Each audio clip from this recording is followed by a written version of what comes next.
হঠাৎই থামল ভোটের গতি। শিলিগুড়িতে আচমকা সমস্ত প্রচার বন্ধ করলেন বিজেপি প্রার্থী শঙ্কর ঘোষ। প্রচার ছেড়ে মৃত স্কুল ছাত্রীর ন্যায় বিচারের দাবিতে রাস্তায় শঙ্কর ঘোষ।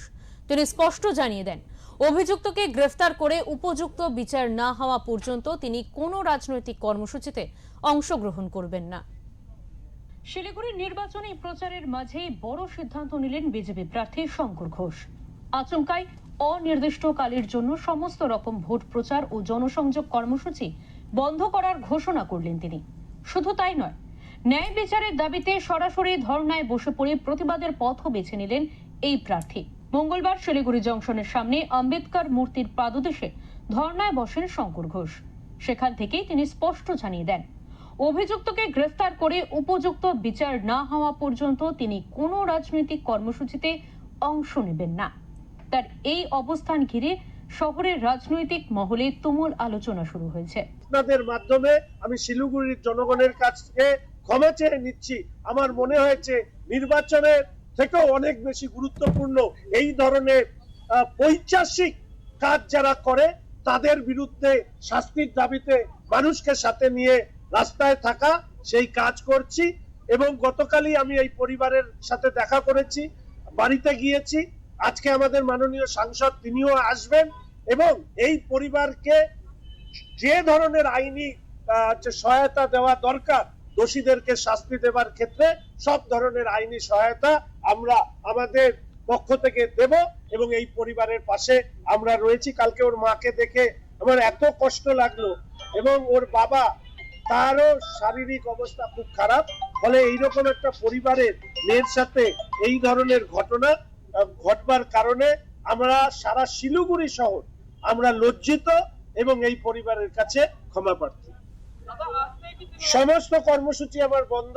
দুটো আমার আজকে ছোট কর্মসূচি আছে, সেটা একটা অফিস আর একটা জায়গায় যাওয়ার আছে, সেখানে আমি হয়তো আধা ঘন্টার জন্য যাব। এবং এখন থেকে কোনো পলিটিক্যাল পাবলিক ক্যাম্পেইন আমার বন্ধ। যতক্ষণ না গ্রেফতার হবে ততক্ষণ আমি এখানেই বসে থাকবো, বৃষ্টি হলেও আমি এখানেই বসে থাকবো। ঘটনার সূত্রপাত শহরের প্রধান নগর থানা এলাকায় এক নাবালিকা স্কুল ছাত্রীর অস্বাভাবিক মৃত্যুকে ঘিরে। অভিযোগ, এক বিবাহিত গৃহ শিক্ষকের সঙ্গে ওই কিশোরীর সম্পর্ক ছিল। সেই সম্পর্কে টানাপোড়েন ও প্রতারণার জেরেই এই মর্মান্তিক ঘটনা ঘটে বলে অভিযোগ পরিবারের। পরিবার ও স্থানীয় সূত্রে জানা যায়, অভিযুক্ত শিক্ষক আগে থেকেই বিবাহিত এবং তার সন্তানও রয়েছে। কিশোরী বিয়ের প্রস্তাব দেওয়ার পর থেকেই দুজনের মধ্যে বিবাদ চরমে ওঠে। এরপরে বাড়ি থেকে ঝুলন্ত অবস্থায় উদ্ধার হয় ওই নাবালিকার দেহ। হাসপাতালে নিয়ে গেলে চিকিৎসকেরা তাকে মৃত বলে ঘোষণা করেন।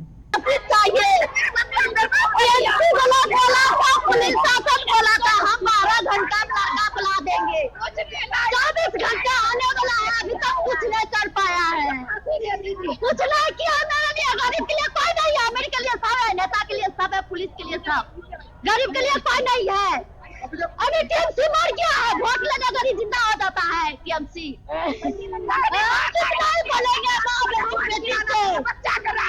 कोई भी लड़की हो, कोई भी मुसलमान हो, उसका झांसा में माता ला देते मेरा बेटी आ गई है। कोई भी लड़की मत आना,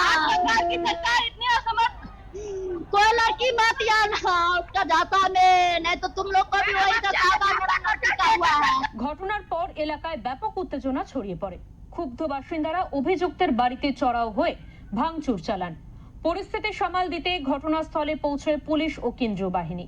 তবে ঘটনার পর থেকেই অভিযুক্ত ও তার পরিবারের সদস্যরা পলাতক বলে জানা গিয়েছে।